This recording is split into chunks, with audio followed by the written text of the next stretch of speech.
കോഴിക്കോട് ജില്ലയിലെ ബാലുശ്ശേരി മണ്ഡലമാണ് നമ്മൾ അനലൈസ് ചെയ്യുന്നത്. ബാലുശ്ശേരി 9 ലോക്കൽ ബോഡി ചേർന്നതാണ്. 9 പഞ്ചായത്താണ്, മുനിസിപ്പാലിറ്റി ഒന്നുമില്ല. അതിന്റെ വോട്ട്, പഞ്ചായത്ത് തെരഞ്ഞെടുപ്പിലെ വോട്ട് നോക്കുകയാണെങ്കിൽ തുല്യ ശക്തികളാണ് UDF LDF.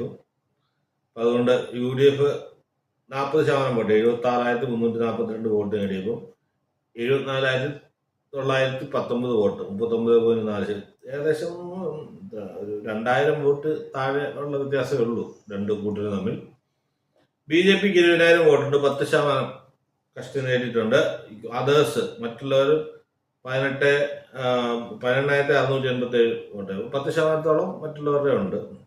LDFന് 87 മെമ്പർമാരുള്ളപ്പോൾ UDFന് 69 ഉള്ളൂ. നോക്കിയോളാം, LDFന് മെമ്പർമാർ കൂടാണ്, വോട്ട് ചെറിയ ഇതിൽ കുറവാണെങ്കിലും.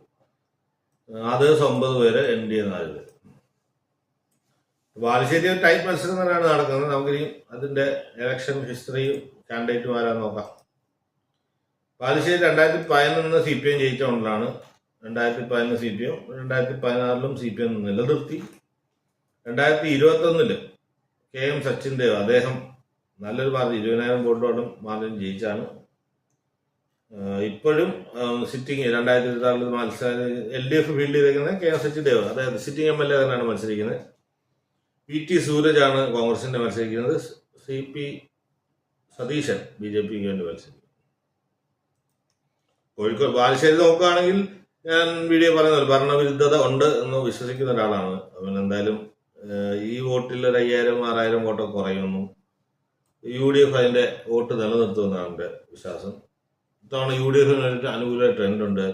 പ്രത്യേകിച്ച് ന്യൂനപക്ഷങ്ങൾക്കിടയിൽ മുസ്ലിം ക്രിസ്ത്യൻ വോട്ടുകൾ അവിടെ കൺസെൻട്രേറ്റ് ആവുന്നുണ്ട്.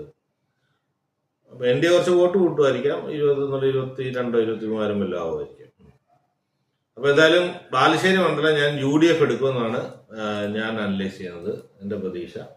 കാരണം മെമ്പർമാരെ LDFന് കൂടുതലാണെങ്കിലും ഈ അസംബ്ലി വരുമ്പോൾ ഭരണവിരുദ്ധ വികാരം എന്നുള്ള രീതിയിൽ UDFിലേക്ക് വോട്ട് കോർണർ ചെയ്യാനാണ് സാധ്യത. അതുകൊണ്ട് ഇത്ര ടൈറ്റായിട്ട് പഞ്ചായത്ത് തെരഞ്ഞെടുപ്പിൽ തന്നെ 2,000 വോട്ടിന് അഡ്വാൻറ്റേജ് ഉള്ളപ്പോൾ UDF തന്നെ അത് ജയിക്കുമെന്ന് തന്നെയാണ് ഞാൻ വിശ്വസിക്കുന്നത്.